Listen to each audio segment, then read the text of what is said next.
বর্তমান সময়ে জনপ্রিয় কমেডির জুটি নিলয় আলমগীর ও নীলাঞ্জনা নীলা।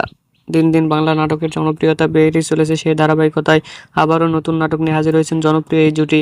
নাটকটির নাম ঘরবন্দি। এই নাটকটিতে অভিনয় করেছেন বর্তমান সময়ের আলোচিত অভিনেতা নিলয় আলমগীর ও আলোচিত অভিনেত্রী নীলা।